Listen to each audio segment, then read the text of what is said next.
ਲਓ ਵੀ ਦੋਸਤੋ, ਅਸੀਂ ਅੱਜ ਮਿਰਚ ਦੇ ਪੌਦਿਆਂ ਦੀ ਪਨੀਰੀ ਬੀਜਣੀ ਹੈ ਤੇ ਇਸ ਤਕਰੀਬਨ ਸਾਲ 'ਚ ਅਸੀਂ 9 ਮਹੀਨੇ ਬੀਜ ਸਕਨੇ ਆ।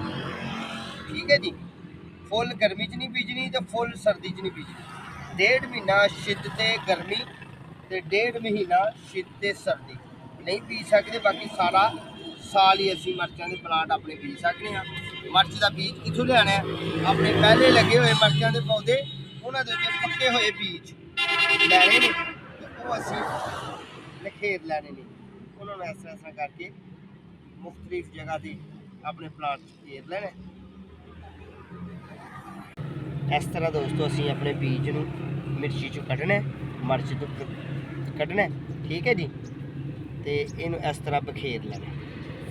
ਇਸੇ ਤਰ੍ਹਾਂ ਹੀ ਅਸੀਂ ਮਿਰਚੀਆਂ ਇਹਦੇ ਉੱਤੇ ਮਿਰਚ ਦਾ ਜਿਹੜਾ ਸੀਡ ਹੈ ਖੇਰ ਲੈਣਾ। ਫਰੈਸ਼ ਕਿਤੋਂ ਲਿਆਉਣ ਦੀ ਜ਼ਰੂਰਤ ਨਹੀਂ। ਇਹਨੂੰ ਥੋੜਾ ਇਸ ਤਰ੍ਹਾਂ ਦਬਾ ਲੈਣਾ। ਠੀਕ ਹੈ। ਇਸ ਤਰ੍ਹਾਂ ਜਨਾਬ ਅਸੀਂ ਇਹਨੂੰ ਅੱਛੇ ਤਰੀਕੇ ਨਾਲ ਦਬਾ ਲੈਣਾ।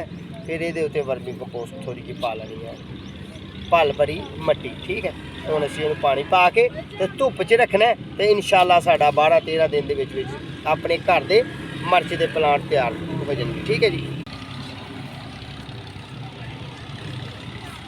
ਲਓ ਵੀਵਰਸ, ਅੱਜ ਤੋਂ 15 ਦਿਨ ਪਹਿਲਾਂ ਅਸੀਂ ਇਹ ਵਾਲੇ ਪਲਾਂਟ ਬੀਜ ਘੇਰੇ ਸਨ ਤੇ ਅਲਹਮਦੁਲਿਲਾ ਸਾਡੇ ਮਿਰਚਾਂ ਦੇ ਪੌਦੇ ਪਨੀਰੀ ਉੱਗ ਰਹੀ ਹੈ। ਠੀਕ ਹੈ ਜੀ। ਤੇ ਹੁਣ ਇਹਨੂੰ ਵੀ ਅਸੀਂ ਇਸ ਤਰ੍ਹਾਂ ਪਾਣੀ ਪਾਣਾ। ਬਿਸਮਿल्लाहिर्रहमानिर्रहीम। ਮੇਰੇ ਰੱਬ ਤੂੰ ਹੀ ਰਹਿਮਤ ਕਰਨ ਵਾਲਾ, ਤੂੰ ਹੀ ਕਰਮ ਕਰਨ ਵਾਲਾ, ਤੂੰ ਹੀ ਫਜ਼ਲ ਕਰਨ ਵਾਲਾ।